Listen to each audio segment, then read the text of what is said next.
राधे दोस्तों, तो आज है 18 जून और आज है स्पेशल डे क्योंकि आज मेरे बेटे कुंज का बर्थडे है। तो मैं सुबह उठी, नहा धो के मैंने पूजा किया, अपने लड्डू को अच्छे से तैयार किया। फिर मैं किचन में चली गई थी जहाँ मैंने चाय पिया। उसके बाद मैं प्रसाद की तैयारी करने लगी थी क्योंकि आज घर में कथा भी था। सुबह कुंज के दादी दादा कथा सुनेंगे। पंजरी बन गया था तो मम्मी यहाँ बैठी थी, उन्होंने आटा लगा दिया था ये रोट का। तो वो यहाँ पे रोट को बेल रही थी और मैं उसको छान रही थी, फ्राई कर रही थी, डीप फ्राई कर रही थी। प्रसाद में हमारे यहाँ पंजरी, चरणामृत और ये फल होते हैं। तो मैं इसे छोटे छोटे हैं, मैं उसको फ्राई करके मतलब डीप फ्राई पूड़ी की तरह होते हैं, ये मीठे होते हैं, इनको छान लिया था। गर्मी बहुत ज़्यादा हो रही थी, एकदम बर्दाश्त से बाहर हो गया था गर्मी। तो आज मतलब अपने चरण सीमा पे भी थी। और कुछ लोग जो हमारे गेस्ट है रिलेटिव वो कथा सुनने आएंगे तो खाना भी खाएंगे। तो यहाँ पे सब्जियाँ बन गई थी, सलाद, रायता, ही चटनी, ये सब तैयार था। आटा लगा के रख दिया गया था कि जब आएंगे तब पूड़ी छान दिया जाएगा उसके लिए। चावल मैंने चढ़ा दिया था, जीरा राइस बन रहा था तो मैंने चावल चढ़ा दिया था। भगवान के सारे प्रसाद बन के एक साइड में रखा गए थे। फल उल को अच्छे से धुल के रखा गया था। चरणामृत भी मम्मी ने बना दिया था। उसके बाद पंडित जी आ गए थे तो खाने की सारी तैयारियां हो गई हैं, प्रसाद की तैयारियां हो गई हैं, कथा भी है घर पे, तो इसीलिए प्रसाद बना तो प्रसाद की तैयारियां हो गई हैं। खाना भी लगभग बन गया। जो आएंगे गेस्ट कथा सुनने के लिए उनको खाना भी चाहिए होगा, तो खाना भी लगभग बन ही गया है। तो अब मैं जा रही हूँ रेडी होने कथा के लिए। भूख लगी थी तो ये आलू खाऊंगी और फिर रेडी हो जाऊंगी। चलिए। और यहाँ पे मैं कथा के लिए रेडी हुई हूँ क्योंकि मोहल्ले के आसपास के रिलेटिव सब आएंगे, तो इसलिए मैंने ये साड़ी डाल रखी थी। यहाँ पे गर्मी बहुत हो रही थी, लग रहा था जितना कंफर्टेबल पहनो, जितना कम पहनो ज्वेलरी वो उतना ही सही है। पंडित जी आ गए थे तो यहाँ पे कथा की तैयारियाँ शुरू हो रही थी। कुंज अपने दादा के पास बैठा हुआ था।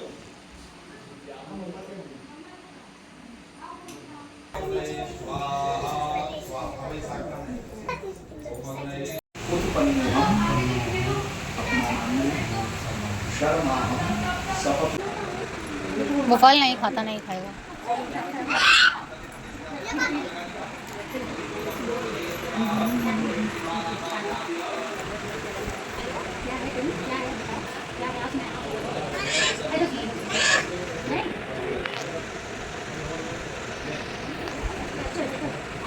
भाग हमारे सिंह को भोजन के रूप में परोसा। राजा मुहूर्त सहर्ष गया। एक बार भी अनुराग ये वस्तु ऐसा ही तुरंत अपने पुत्र को बुला करके अपने समक्ष खड़ा किया, अपनी महारानी को बुलाया, अनुवाद सहर्ष देने के लिए तैयार हो गया। भगवान ने सोचा कि परीक्षा होगा, पांचवा कठिन परीक्षा लेगी। बोले भाई राजा रानी दोनों के आंख से एक आंसू ऐसा करते समय अपने पुत्र को जीतते समय में। अब राजा मुहूर्त गणपति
बजाओ।